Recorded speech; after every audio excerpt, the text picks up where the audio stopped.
ओम शांति। आज 28 फरवरी 2025 के बाबा के अनमोल मधुर महावाक्य सुनेंगे। आज की मुरली में बाबा ने सबसे पहले ओम शांति का यथार्थ अर्थ बच्चों को समझाया।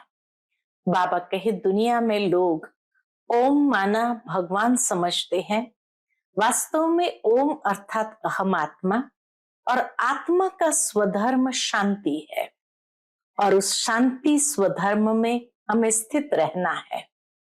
दूसरा बाबा कहे दुनिया में लोग शांति चाहते हैं, लेकिन शांति अगर चाहिए तो अशरीरी होने का अभ्यास करो।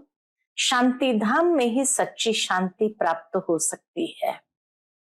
तीसरा विशेष आज बाबा यथार्थ याद किसको कहा जाता है और कैसे यथार्थ याद में रहना है। स्वयं को आत्मा समझकर परमात्मा बाप को याद करना, यही यथार्थ याद है। उसी से विकर्म विनाश होंगे, आत्मा पावन बनती जाएंगी। तो सुनते हैं आज के बाबा के अनमोल मधुर महावाक्य। ओम शांति। मीठे बच्चे, शांति चाहिए तो अशरीरी बनो। इस देह भान में आने से ही अशांति होती है, इसलिए अपने स्वधर्म में स्थित रहो। आज की मुरली से प्रश्न है, यथार्थ याद क्या है? याद के समय किस बात का विशेष ध्यान चाहिए? उत्तर, अपने को इस देह से न्यारी आत्म समझकर बाप को याद करना, यही यथार्थ याद है। कोई भी देह याद न आए, ये ध्यान रखना जरूरी है। याद में रहने के लिए ज्ञान का नशा चढ़ा हुआ हो। कहा जाता है ज्ञान से ही ध्यान होता है, तो ज्ञान का नशा चढ़ा हुआ हो, बुद्धि में रहे बाबा हमें सारे विश्व का मालिक बनाते हैं। हम सारे समुद्र, सारी धरनी के मालिक बनते हैं। आज की मुरली से पहले गीत बजा है, तुम्हें पाके हमने जहां पा लिया, जहां तो क्या सारा आसमान पा लिया। ओम शांति। ओम का अर्थ ही है अहम, मैं आत्मा। मनुष्य फिर समझते ओम माना भगवान, परंतु ऐसे है नहीं। ओम माना मैं आत्मा, मेरा यह शरीर है। कहते हैं ना ओम शांति। अहम आत्मा का स्वधर्म है शांत। आत्मा अपना परिचय देती है। मनुष्य बल ओम शांति कहते हैं, परंतु ओम का अर्थ कोई भी नहीं समझते हैं।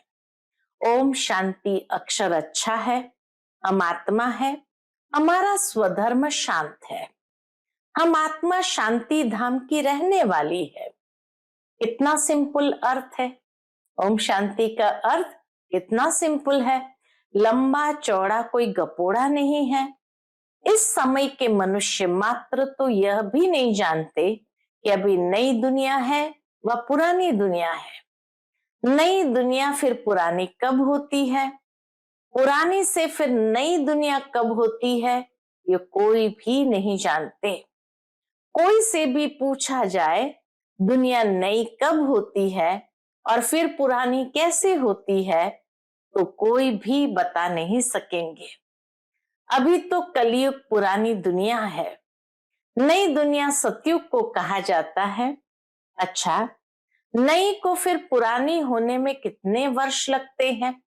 बाबा कहे किसी से भी पूछो नई दुनिया को फिर पुरानी होने में कितने वर्ष लगते हैं, यह भी कोई नहीं जानते। मनुष्य होकर ये नहीं जानते, इसलिए इनको कहा जाता है जानवर से भी बदतर। जानवर तो अपने को कुछ कहते नहीं, मनुष्य कहते हैं हम पतित है, ये पतित पावन आओ। पुकारते भी है परमात्मा को, ये पतित पावन आओ, परंतु उनको जानते बिल्कुल ही नहीं। पावन अक्षर कितना अच्छा है। पावन दुनिया स्वर्ग नई दुनिया ही होगी। चित्र भी देवताओं के हैं, परंतु कोई भी समझते नहीं।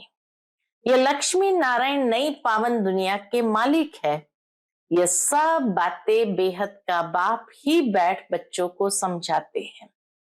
नई दुनिया स्वर्ग को कहा जाता है, देवताओं को कहेंगे स्वर्गवासी। अभी तो है पुरानी दुनिया नरक, यहाँ मनुष्य है नरकवासी। कोई मरता है तो भी कहते स्वर्गवासी हुआ, तो गोया यहाँ नरकवासी है ना। हिसाब से कह भी देंगे बरोबर ये नरक ठहरा, परंतु बोलो तुम नरकवासी हो तो बिगड़ पड़ेंगे। बाप समझाते हैं, देखने में तो भल मनुष्य है, सूरत मनुष्य की है, परंतु सीरत बंदर जैसी है। यह भी गाया हुआ है ना। खुद भी मंदिरों में जाकर देवताओं के आगे गाते हैं, आप सर्वगुण संपन्न, 16 कला संपूर्ण, और मुझ निर्गुण हारे में कोई गुण नहीं। अपने लिए क्या कहेंगे, हम पापी नीच है, परंतु सीधा कहो कि तुम विकारी हो तो बिगड़ पड़ेंगे। इसलिए बाप सिर्फ बच्चों से ही बात करते हैं, समझाते हैं, बाहर वालों से बात नहीं करते, क्योंकि कलयुगी मनुष्य है नरकवासी। अभी तुम हो संगम युगवासी, तुम पवित्र बन रहे हो। जानते हो हम ब्राह्मणों को शिव बाबा पढ़ाते हैं, वह पतित पावन है। हम सभी आत्माओं को ले जाने के लिए बाप आए हैं। इस संसार में बाप अवतरित होते हैं, हम सब मनुष्य आत्मा को पतित से पावन बनाए घर ले जाने के लिए। कितनी सिंपल बातें हैं। बाप कहते, बच्चे तुम आत्माएं शांति धाम से आती हो पाठ बजाने। इस दुख धाम में सभी दुखी है, इसलिए कहते मन को शांति कैसे हो। ऐसे नहीं कहते आत्मा को शांति कैसे हो, मन को शांति कैसे हो। अरे तुम कहते हो ना ओम शांति, मेरा स्वधर्म है शांति, फिर शांति मांगते क्यों है। बाबा के प्रश्न पूछो कि फिर शांति मांगते क्यों हो। अपने को आत्मा भूल देह अभिमान में आ जाते हो। अशांति तभी होती है, दुख तभी अनुभव होता है जब व्यक्ति देह अभिमान में आ जाते हैं। आत्माएं तो शांति धाम की रहने वाली है, यहाँ फिर शांति कहाँ से मिलेगी। इस दुनिया में तो शांति मिलेगी नहीं, अशरीरी होने से ही शांति होगी। शरीर के साथ आत्मा है तो उनका बोलना चलना तो जरूर पड़ता है। हम आत्मा शांति धाम से यहाँ पाठ बजाने आए हैं। यह भी कोई नहीं समझते कि रावण ही हमारा दुश्मन है। कब से ये रावण दुश्मन बना है यह भी कोई नहीं जानते।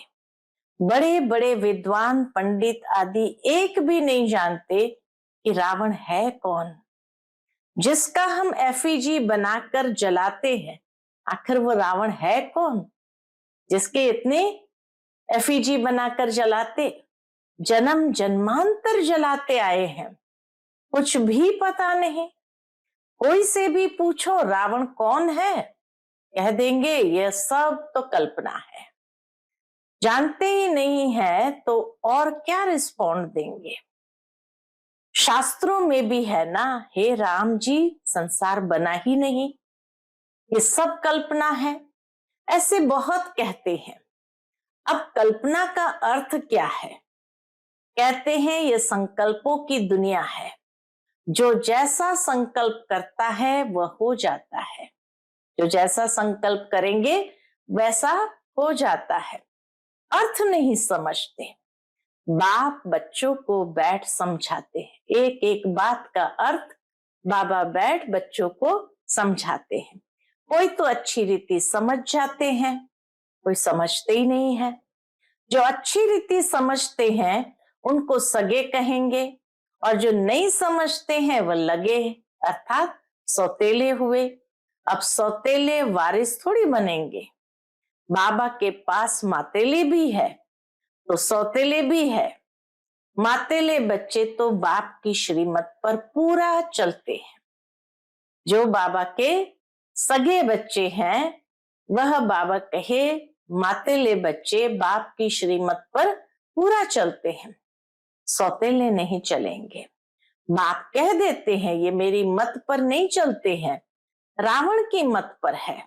राम और रावण दो अक्षर है, राम राज्य और रावण राज्य। अभी है संगम। बाप समझाते हैं ये सब ब्रह्मा कुमार ब्रह्मा कुमारियां शिव बाबा से वर्षा ले रहे हैं। तुम लेंगे? पूछते हैं बाबा तुम लेंगे, श्रीमत पर चलेंगे? तो कहते हैं कौन सी मत? बाप श्रीमत देते हैं कि पवित्र बनो। कहते हैं मनुष्य क्या कहते हैं? कहते हैं हम पवित्र रहे, फिर पति न माने तो मैं किसकी मानूं? वह तो हमारा पति परमेश्वर है, क्योंकि भारत में यह सिखलाया जाता है कि पति तुम्हारा गुरु ईश्वर आदि सब कुछ है। परंतु ऐसा कोई समझते नहीं है। उस समय हाँ कर देते हैं, मानते कुछ भी नहीं है, फिर भी गुरुओं के पास मंदिरों में जाते रहते हैं। पति कहते हैं तुम बाहर मत जाओ, हम राम की मूर्ति तुमको घर में रख कर देते हैं, फिर तुम अयोध्या आदि में क्यों भटकती हो? तो मानती नहीं। यह है भक्ति मार्ग के धक्के। वह जरूर खाएंगे, कभी मानेंगे नहीं। समझते हैं वह तो उनका मंदिर है। अरे तुमको याद राम को करना है कि मंदिर को? बाबा कहे किसको याद करना? राम को याद करना, मंदिर को याद करना है। परंतु समझते नहीं। तो बाप समझाते हैं, भक्ति मार्ग में कहते भी हो हे भगवान आकर हमारी सदगति करो, क्योंकि वह एक ही सर्व का सदगति दाता है। अच्छा वह कब आते हैं यह भी कोई नहीं जानते। बाप समझाते हैं रावण ही तुम्हारा दुश्मन है। रावण का तो वंडर है जो जलाते ही आते हैं लेकिन मरता ही नहीं है। रावण क्या चीज है यह कोई भी नहीं जानते। अभी तुम बच्चे जानते हो हमको बेहद के बाप से वर्षा मिलता है। शिव जयंती भी मनाते हैं, परंतु शिव को कोई भी जानते नहीं है। गवर्नमेंट को भी तुम समझाते हो शिव तो भगवान है, वही कल्प कल्प आकर भारत को नरकवासी से स्वर्गवासी देकर से प्रिंस बनाते हैं, पतित को पावन बनाते हैं। वही सर्व का सदगति दाता है। इस समय सभी मनुष्य मात्र यहाँ है। क्राइस्ट की आत्मा भी कोई न कोई जन्म में यहाँ है, वापस कोई भी जा नहीं सकते। इन सब की सदगति करने वाला एक ही बड़ा बाप है। वह आते भी भारत में है। वास्तव में भक्ति भी उनकी करनी चाहिए जो सदगति देते हैं। वह निराकार बाप यहाँ तो है ही नहीं। बाबा के वह निराकार बाप यहाँ तो है नहीं, उनको हमेशा ऊपर समझकर याद करते हैं। कृष्ण को ऊपर नहीं समझेंगे और सभी को यहाँ नीचे याद करेंगे। कृष्ण को भी यहाँ याद करेंगे। तुम बच्चों की है यथार्थ याद। तुम अपने को इस देह से न्यारा आत्मा समझकर बाप को याद करते हो। बाप कहते तुमको कोई भी देह याद नहीं आनी चाहिए, यह ध्यान जरूरी है। तुम अपने को आत्मा समझ बाप को याद करो। बाबा हमको सारे विश्व का मालिक बनाते हैं, सारा समुद्र सारी धरनी सारे आकाश का मालिक बनाते हैं। अभी तो कितने टुकड़े टुकड़े हैं, एक दो की हद में आने नहीं देते हैं। वहां यह बातें होती नहीं। सतयुग में कोई प्रकार की हदें नहीं है। भगवान तो एक बाप ही है, ऐसे नहीं कि सभी बाप ही बाप है। कहते भी है हिंदू चीनी भाई भाई, हिंदू मुस्लिम भाई भाई, परंतु अर्थ नहीं समझते हैं। ऐसे कभी नहीं कहेंगे हिंदू मुस्लिम बहन भाई, नहीं। आत्माएं आपस में सब भाई भाई हैं, तो आत्मिक नाते से कहते हैं, परंतु इस बात को जानते नहीं है। शास्त्र आदि सुनते सत सत कहते रहते हैं, अर्थ कुछ नहीं। वास्तव में है असत्य झूठ, सच खंड में सच ही सच बोलते हैं। यहाँ झूठ ही झूठ है, इसलिए इसको कहते हैं झूठ खंड। यहाँ झूठ ही झूठ है, बाकी सच खंड में सच ही सच है। कोई को बोलो कि तुमने झूठ बोला तो बिगड़ पड़ेंगे, तुम सच बताते हो तो भी कोई तो गाली देने लग पड़ते हैं। बाबा कहे तुम सच बताते हो तो भी कोई तो तुमको गाली देने लग पड़ेंगे।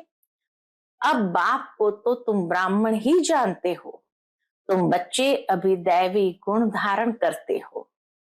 तुम जानते हो अभी 5 तत्व भी तमो प्रधान है। आजकल मनुष्य भूतों की पूजा भी करते हैं, भूतों की ही याद रहती है।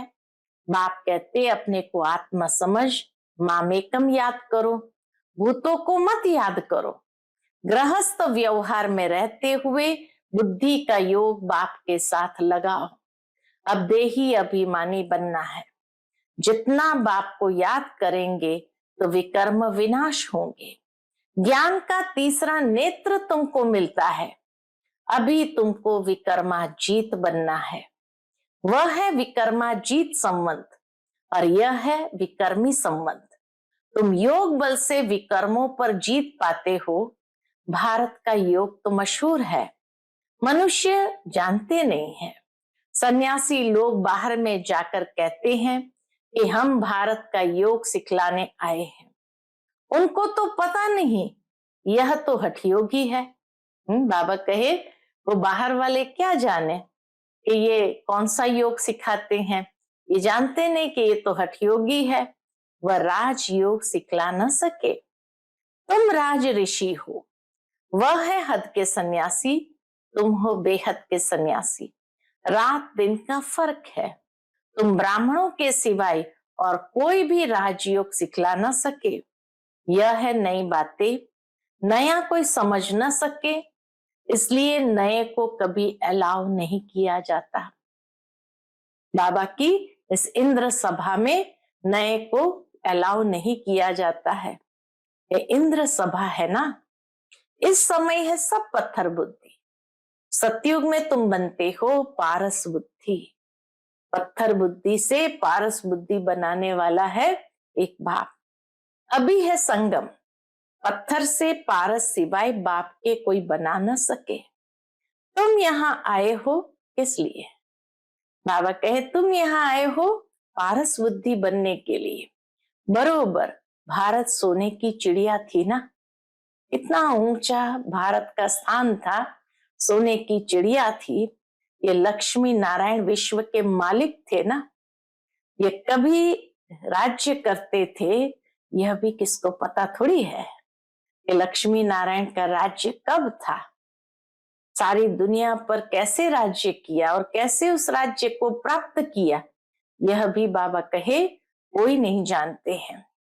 आज से 5000 वर्ष पहले इन्हों का राज्य था। फिर क्या हुआ? बाबा कहे फिर ये कहाँ गए? तुम बता सकते हो। कहाँ गए लक्ष्मी नारायण? तुम बता सकते हो। 84 जन्म भोगे। जैसे ही सतयुग में आए फिर धीरे धीरे 84 जन्म भोगे। अभी तमो प्रधान है, फिर बाप द्वारा सतो प्रधान बन रहे हैं। तत्वम, जैसे ये लक्ष्मी नारायण की कहानी, वैसे बाबा कहे तत्वम तुम्हारी भी वैसी है। ये नॉलेज सिवाय बाप के साधु संत आदि कोई भी दे न सके। वह है भक्ति मार्ग और यह है ज्ञान मार्ग। तुम बच्चों के पास जो अच्छे अच्छे गीत है उन्हें सुनो तो तुम्हारे रोमांच खड़े हो जाएंगे, खुशी का पारा एकदम चढ़ जाएगा। फिर यह नशा स्थायी भी रहना चाहिए। यह है ज्ञान अमृत। वह शराब पीते हैं तो नशा चढ़ जाता है, यहाँ यह तो है ज्ञान अमृत। तुम्हारा नशा उतरना नहीं चाहिए। ज्ञान अमृत का नशा बाबा कहे नीचे उतरना नहीं चाहिए, सदैव चढ़ा रहना चाहिए। तुम इन लक्ष्मी नारायण को देख इतने खुश होते हो, जानते हो हम श्रीमत से फिर श्रेष्ठाचारी बन रहे हैं। यहाँ देखते हुए भी बुद्धि योग कहाँ होना चाहिए। बाबा के यहाँ देखते हुए भी बुद्धि योग बाप और वर्षे में लगा रहे। अच्छा, मीठे मीठे सिकिलते बच्चों प्रति माता पिता बाप दादा का याद प्यार और गुड मॉर्निंग। रूहानी बाप की रूहानी बच्चों को नमस्ते। हम सभी रूहानी बच्चों की रूहानी माता पिता बाप दादा को याद प्यार, गुड मॉर्निंग और नमस्ते। नमस्ते। शुक्रिया बाबा, शुक्रिया। आज की मुरली से धारणा के लिए मुख्य सार। पहली पॉइंट, विकर्माजीत बनने के लिए योग बल से विकर्मों पर जीत प्राप्त करनी है। यहाँ देखते हुए बुद्धि योग बाप और वर्षे में लगा रहे। दूसरी पॉइंट, बाप के वर्षे का पूरा अधिकार प्राप्त करने के लिए मातेला बनना है। एक बाप की ही श्रीमत पर चलना है। बाप जो समझाते हैं वह समझकर दूसरों को समझाना है। बाबा जो हम बच्चों को समझाते हैं तो वो बाबा कहे खुद समझकर फिर दूसरों को भी समझाना है। आज का बाप दादा का मधुर वरदान हम बच्चों के प्रति है। दिव्य बुद्धि के लिफ्ट द्वारा तीनों लोकों का सैर करने वाले सहज योगी भव। दिव्य बुद्धि के लिफ्ट द्वारा तीनों लोकों का सैर करने वाले सहज योगी भव। संगम युग पर सभी बच्चों को दिव्य बुद्धि की लिफ्ट मिलती है। इस वंडरफुल लिफ्ट द्वारा तीनों लोकों में जहां चाहो वहां पहुंच सकते हो। सिर्फ स्मृति का स्विच ऑन करो तो सेकंड में पहुंच जाएंगे और जितना समय जिस लोक का अनुभव करना चाहो उतना समय वहां स्थित रह सकते हो। इस लिफ्ट को यूज करने के लिए अमृत वेले केयरफुल बन स्मृति के स्विच को यथार्थ रीति से सेट करो। अथॉरिटी होकर इस लिफ्ट को कार्य में लगाओ तो सहज योगी बन जाएंगे। मेहनत समाप्त हो जाएगी। आज का स्लोगन है, मन को सदा मौज में रखना यही जीवन जीने की कला है। मन को सदा मौज में रखना यही जीवन जीने की कला है। क्योंकि आज के मनुष्य जीवन में मौज समाप्त और मूंज ज्यादा है, कंफ्यूजन ज्यादा है। मूंज के कारण जीना ही भूल गया है। उदासी गम जैसे घेर चुका है। इसलिए बाबा कहे सदा मौज में रहना यही जीवन जीने की कला है। आज के अव्यक्त इशारा, एकांत प्रिय बनो, एकता और एकाग्रता को अपनाओ। एकांतवासी का डबल अर्थ है, सिर्फ बाहर की एकांत नहीं लेकिन एक के अंत में खो जाना एकांत। नहीं तो सिर्फ बाहर की एकांत होंगी तो बोर हो जाएंगे, कहेंगे पता नहीं दिन कैसे बीतेगा। लेकिन एक बाप के अंत में खो जाओ, जैसे सागर के तले में चले जाते हुए तो कितना खजाना मिलता है। ऐसे एक के अंत में चले जाओ, अर्थात बाप से जो प्राप्तियां हुई है उसमें खो जाओ। अच्छा, ओम शांति।